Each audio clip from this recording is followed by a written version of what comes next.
Sebagai seorang teknisi pemula, kadang bingung mulai dari mana kita belajar menganalisa.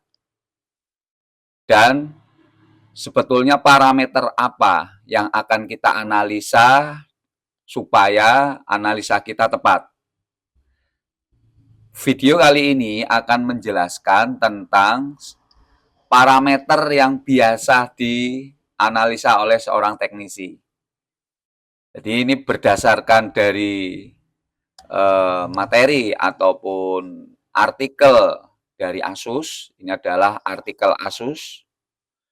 Itu di sini menyampaikan bahwa Anda harus paham 3 poin parameter ini. Jadi nanti syaratnya CPU kerja itu butuh tegangan, CPU kerja butuh clock, CPU kerja butuh reset. Memori juga sama.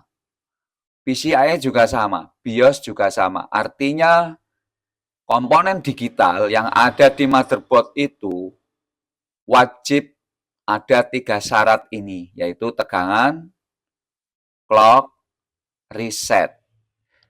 Untuk itu, kita dalam menganalisa tidak akan lepas dari 3 poin inti itu. Itu yang akan Anda analisa sebagai seorang teknisi. Lalu, bagaimana penjelasan konkretnya di BMY?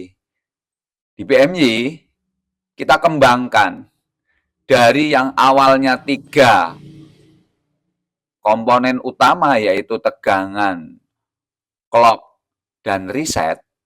Tegangan, clock, dan reset. Itu kita kembangkan lagi. Ternyata tidak semudah itu.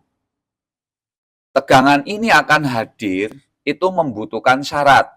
Jadi sebuah IC power atau penghasil tegangan atau dalam bentuk nanti switching itu membutuhkan syarat.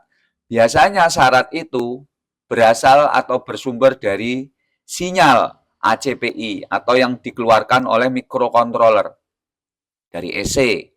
Nanti ada istilah state S5, S4, S3. Nah ini adalah seperti suami istri. Jadi ada tegangan, tentu ada perintahnya. Supaya tegangan hadir, ada yang memberi perintah. Kemudian tadi clock. Nanti Anda harus paham, ada beberapa clock yang nanti ada di motherboard. Ada clock yang 32.768, kemudian ada pembangkit generator clock utama, yaitu bisa 14 MHz atau 50 MHz, nanti didistribusikan menjadi clock-clock distribusi selanjutnya. Itu juga harus paham distribusi clock-nya. Ada distribusi tegangan, ada distribusi sinyal ACPI, ada distribusi clock. Dan juga setiap IC power itu mengeluarkan sinyal laporan. Nanti ada perjalanan laporan power good atau laporan power OK. Anda harus bisa memahami itu. Kemudian ada sinyal reset, di mana sinyal ini dihasilkan dari PCH yang nanti tugasnya adalah memberikan semacam perintah agar sebuah komponen itu start dari nol lagi, reset. Kemudian ada juga sinyal-sinyal yang interface.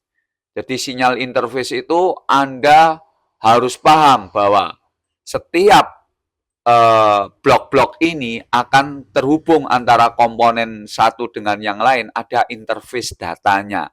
Sinyal-sinyal ini juga Anda harus analisa. Itu pentingnya kita memahami penggunaan alat, yaitu sinyal-sinyal yang nantinya Anda harus ukur menggunakan alat semacam osiloskop. Jadi tidak menggunakan multimeter lagi. Kemudian ada sinyal data. Sinyal data itu nanti tentunya dihasilkan dari chip penghasil data. Nah ini, sinyal ini, semua sinyal ini rata-rata menggunakan osiloskop dan terutama untuk sinyal data dan interface ini bisa menggunakan logic analyzer.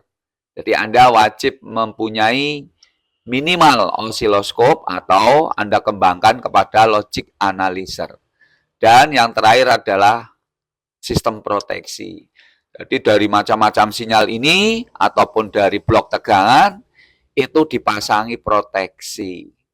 Nah, ini adalah parameter yang tentu Anda wajib dianalisa. Kira-kira apakah dari tegangan, atau sinyal, atau clock, atau reset, atau yang mana? Atau mungkin komponen data yang belum bekerja.